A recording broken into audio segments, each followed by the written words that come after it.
अच्छा एक बात बताइए, जब आपके पिताजी घर का खर्चा चलाते हैं तो वो कैसे चलाते हैं? वो पहले डिसाइड करते हैं कि कितना कमा रहे हैं और किस चीज पे कितना खर्चा करना है। जैसे घर के खर्चे, स्कूल फीस और बिजली का बिल। बिल्कुल वैसे ही यही काम देश के लेवल पर होता है। और ये करता कौन है? सरकार। तो सरकार को ये डिसाइड करना है कि देश का पैसा कहाँ और कैसे खर्च करना है। तो इसके लिए क्या किया जाए? प्लानिंग होगी। इसी प्लानिंग को यूनियन बजट कहते हैं। और हर साल भारत की सरकार ये बजट बनाती है, जिसमें ये डिसाइड होती है कि देश की कमाई और खर्चे कैसे मैनेज होंगे, कितने टैक्स कलेक्ट होगा, इंफ्रास्ट्रक्चर, एजुकेशन, डिफेंस और हेल्थ में कितना पैसा लगेगा और कहाँ नए प्रोजेक्ट शुरू होंगी। और ये सब कुछ यूनियन बजट में अनाउंस किया जाता है। भारत के संविधान में यूनियन बजट को एनुअल फाइनेंशियल स्टेटमेंट कहा गया है और ये संविधान के आर्टिकल 112 में मेंशन है। लेकिन दोस्तों, ये बजट जरूरी क्यों है? क्या बिना बजट के देश नहीं चल सकता? अच्छा एक बात बताइए, अगर आपके पिताजी बिना किसी प्लानिंग के घर का पैसा खर्च करने लगे, कभी भी पैसा दे दिया, बिना देखें कि वो कितना कमा रहे हैं और किस चीज पे कितना खर्च कर रहे हैं, तो क्या होगा? घर का पैसा जल्दी खत्म हो सकती है या फिर जरूरी चीजों के लिए पैसा ही ना बचे। बिल्कुल इसी तरह अगर सरकार बिना प्लानिंग के देश की पैसा खर्च करें तो देश की इकोनॉमी बिगड़ सकती है। तो बजट बनाना इसलिए जरूरी होता है ताकि सही तरीके से पैसा एलोकेट हो कि किस सेक्टर में कितने पैसा जाना चाहिए, जैसे कि एजुकेशन, हेल्थ, आर्मी, ये सब। फिस्कल डेफिसिट ज्यादा ना हो, मतलब जितना कमा रहे हैं खर्चा उससे ज्यादा ना हो। लोगों के भलाई के लिए जो स्कीम्स, सब्सिडीज और डेवलपमेंट प्रोजेक्ट्स का पैसा दिया जा रहा है वो सही तरीके से इस्तेमाल हो। और बजट में ये भी डिसाइड होता है कि लोगों पर कितना टैक्स लगेगा।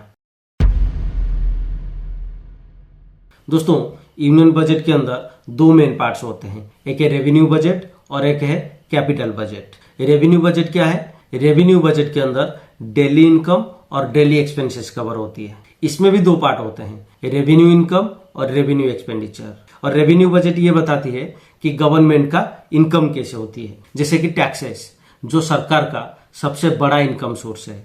इसमें आ जाता है income tax, corporate tax, GST, excise duty और कस्टम ड्यूटी। और एक होता है नॉन टैक्स रेवेन्यू, जैसे कि गवर्नमेंट का जो कंपनीज है, जैसे कि LIC, ONGC, SBI, उनसे जो प्रॉफिट आता है। और फिर पासपोर्ट फीस हैं, ट्रैफिक चालान से जो फाइन से आती है वो भी हैं। मतलब इन सभी सोर्सेज से गवर्नमेंट के पास पैसा आती है। और रेवेन्यू एक्सपेंडिचर सरकार के डेली खर्चे के बारे में बताती है, जैसे कि गवर्नमेंट एम्प्लॉइज को सैलरी देना, लोगों को LPG, फर्टिलाइजर्स और फूड्स की सब्सिडी देना, रिटायर्ड लोगों को पेंशन देना और जो पुराने लोन्स लिए गए हैं उनका इंटरेस्ट पे करना।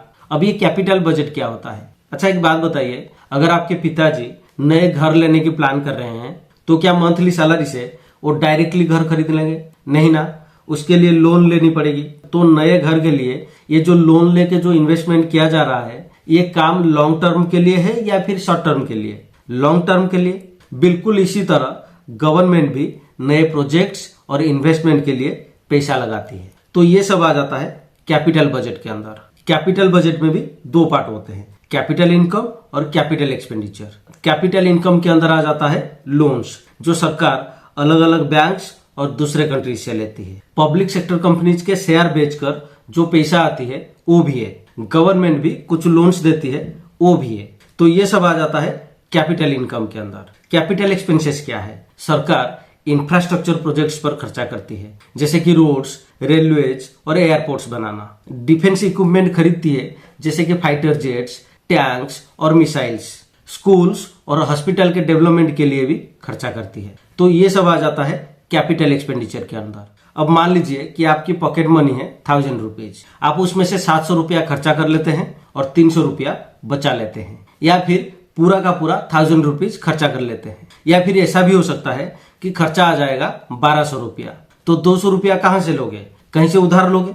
गवर्नमेंट जब बजट बनाती है तब भी ऐसा सिचुएशन आती है। जब गवर्नमेंट की इनकम और एक्सपेंडिचर बराबर हो तो उसे कहा जाएगा बैलेंस्ड बजट। जब इनकम ज्यादा होती है लेकिन खर्चा कम होती है तो उसे कहा जाएगा सरप्लस बजट। लेकिन जब इनकम कम होती है लेकिन एक्सपेंसेस ज्यादा होती है तो उसे कहा जाएगा डेफिसिट बजट। दोस्तों, यूनियन बजट 3 टाइप्स की होती हैं, annual budget, interim budget, vote on account. अब एनुअल बजट क्या होता है? जो बजट पूरे फाइनेंशियल ईयर के लिए होता है, यानी 1 अप्रैल से 31 मार्च तक। इसे हर साल फरवरी में प्रेजेंट किया जाता है। इसमें गवर्नमेंट डिसाइड करती है कि कौन सी स्कीम और प्रोजेक्ट्स स्टार्ट करनी होंगी और किस सेक्टर को कितना पैसा मिलेगा। इसमें नए टैक्स रेट अनाउंस किया जाता है और टैक्स रिलीफ भी दिया जाता है। अब इंटरिम बजट क्या होता है? जब इंडिया में जनरल इलेक्शन होने वाले होते हैं तो पूरा बजट प्रेजेंट नहीं होता, बल्कि एक टेम्पररी बजट प्रेजेंट किया जाता है 3 या 4 महीने के लिए। ये सिर्फ इसलिए बनाया जाता है ताकि नई सरकार आने तक कोई काम ना रुके। नई सरकार आने के बाद फाइनल एनुअल बजट पास होता है। वोट ऑन अकाउंट क्या है? दोस्तों, कभी कभी इमरजेंसी सिचुएशन आ जाती है जब गवर्नमेंट को 2 या 3 महीने के लिए पैसा चाहिए होती है, तब पार्लियामेंट से टेम्पररी अप्रूवल लेके गवर्नमेंट ये खर्चा चलाती है और ये सिर्फ जरूरी खर्चों के लिए होता है। इसमें नई पॉलिसीज अनाउंस नहीं होती। दोस्तों, यूनियन बजट प्रेजेंट कौन करता है? यूनियन बजट भारत के फाइनेंस मिनिस्टर प्रेजेंट करते हैं। अभी यानी 2025 में निर्मला सीतारमण भारत के फाइनेंस मिनिस्टर हैं, इसलिए उन्होंने इस बार यूनियन बजट प्रेजेंट किया है। सिर्फ इस बार नहीं, पिछले 6 सालों से Nirmala Sitharaman union budget present कर रहे हैं और उन्होंने अब तक 8 बार यूनियन बजट प्रेजेंट किया है। मोरारजी देसाई सबसे ज्यादा 10 बार यूनियन बजट प्रेजेंट किया है। उनके नीचे पी चिदम्बरम 9 बार, निर्मला सीतारमण और प्रणब मुखर्जी 8-8 बार, सी.डी. देशमुख 7 बार, मनमोहन सिंह और टी.टी. कृष्णामाचारी 6-6 बार प्रेजेंट किए हैं।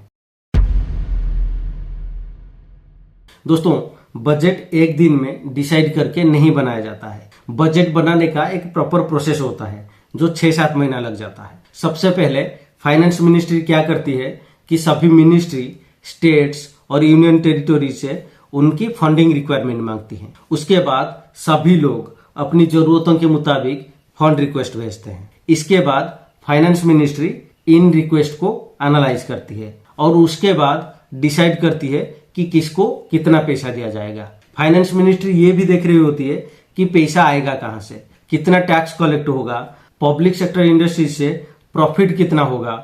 अगर इनकम कम हो रही है तो सरकार लोन्स भी ले सकती है। सरकार ये भी डिसाइड करेगी कि टैक्स रेट बढ़ाना है या फिर कमाना है। नीति आयोग और आरबीआई से भी कंसल्टेशन होती है, क्योंकि इकोनॉमिक ग्रोथ और मॉनिटरी पॉलिसीज का बजट पर भी असर पड़ता है। और बजट बनने के बाद प्राइम मिनिस्टर और कैबिनेट को भी दिखाया जाता है और उनसे अप्रूवल ली जाती है। दोस्तों, बजट पेपर प्रिंट होने से पहले फाइनेंस मिनिस्ट्री में एक हलवा सेरेमनी होती है। इसमें फाइनेंस मिनिस्टर खुद हलवा बनाते हैं और सबको खिलाते हैं, क्योंकि ये एक ट्रेडिशन है जो फॉलो की जाती है। इसके बाद जो लोग बजट प्रिपेयर करते थे उनको लॉकडाउन मोड पे रखा जाता है ताकि कोई भी इंफॉर्मेशन लीक ना हो। उन्हें बाहरी दुनिया से पूरा अलग रखा जाता है जब तक फाइनेंस मिनिस्टर अपने बजट स्पीच लोकसभा में ना दे दें। उसके बाद 1 फरवरी को दिन 11 बजे फाइनेंस मिनिस्टर लोकसभा में बजट प्रेजेंट करते हैं। पहले तो बजट फरवरी के एंड में प्रेजेंट किया जाता था, क्योंकि ये ब्रिटिश रूल के टाइम से चली आ रही थी। लेकिन 2017 से 1 फरवरी को बजट प्रेजेंट किया जाता है। पहले तो बजट शाम 5 बजे प्रेजेंट किया जाता था, लेकिन 2001 में फाइनेंस मिनिस्टर यशवंत सिन्हा ने इसे बदलकर दिन 11 बजे कर दिया।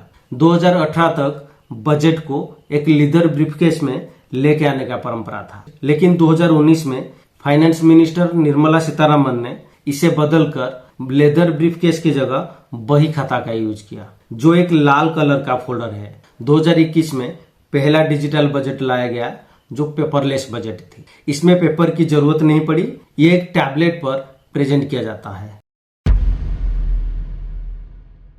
दोस्तों, 1947 में स्वतंत्र भारत का पहला यूनियन बजट प्रेजेंट किया गया था फाइनेंस मिनिस्टर शनमुखम शेट्टी के द्वारा, लेकिन ये सिर्फ 7.5 महीने का इंटरिम बजट था। 1950 में प्लानिंग बेस्ड बजट प्रेजेंट किया गया जॉन मठाई के द्वारा। इस बजट में प्लानिंग कमीशन का अनाउंसमेंट हुआ था। 1973 में गरीबी हटाओ बजट प्रेजेंट किया गया इंदिरा गांधी के समय में, लेकिन इसको ब्लैक बजट भी कहा जाता है, क्योंकि तब फिस्कल डेफिसिट ज्यादा हो गया था, मतलब गवर्नमेंट का खर्चा इनकम से बहुत ज्यादा हो गया था। 1991 में स्वतंत्र भारत का नसीब चेंज करने वाला बजट प्रेजेंट किया गया और वो है economic reform budget doctor Manmohan Singh के द्वारा। इस बजट ने लाइसेंस राज को खत्म किया और इंडिया के इकोनॉमी में रिफॉर्म लाया। 1997 में जो बजट प्रेजेंट किया गया था उसको ड्रीम बजट कहा जाता है और वो प्रेजेंट किया गया था पी चिदम्बरम के द्वारा। 2021 में डिजिटल बजट लाया गया निर्मला सीतारामन के द्वारा। इसमें पहली बार पेपरलेस बजट प्रेजेंट किया गया। 2025 में जो बजट लाया गया उसको नाम दिया गया सबका विकास। इसमें मिडिल क्लास को बड़ी राहत दी गई क्योंकि 12 लाख तक की एनुअल इनकम पर टैक्स रिबेट दी गई। दोस्तों, क्या आपको पता है कि बजट के हिस्ट्री में सबसे लंबी स्पीच किसने दी है? निर्मला सीतारामन ने। उन्होंने 2020 में 2 घंटे 42 मिनट का स्पीच दी है और ये भी अधूरी रह गई थी क्योंकि लास्ट के कुछ मिनट्स में उनकी तबीयत खराब हो गई और स्पीच अधूरी रह गई। ये तो टाइम के हिसाब से था, लेकिन वार्ड के हिसाब से देखा जाए तो डॉक्टर मनमोहन सिंह ने सबसे लंबी स्पीच दी है और वो है 18,650 वार्ड की। और सबसे छोटी स्पीच किसने दी है पता है? हीरू भाई एम पटेल 1977 में 800 वार्ड की। दोस्तों, बजट के हिस्ट्री में 2 बार बजट डॉक्यूमेंट लीक हो गया था। एक बार 1947 में जब पहला यूनियन बजट प्रेजेंट किया गया था और दूसरा 1950 में। 1950 में राष्ट्रपति भवन में बजट प्रिंट करते समय बजट इंफॉर्मेशन लीक हो गया था। पहले रेलवे बजट अलग से प्रेजेंट किया जाता था, लेकिन 2016 से यूनियन बजट के साथ रेल बजट भी प्रेजेंट किया जाता है। और दोस्तों, आशा करता हूं कि ये वीडियो आपको पसंद आया होगा। Thank you.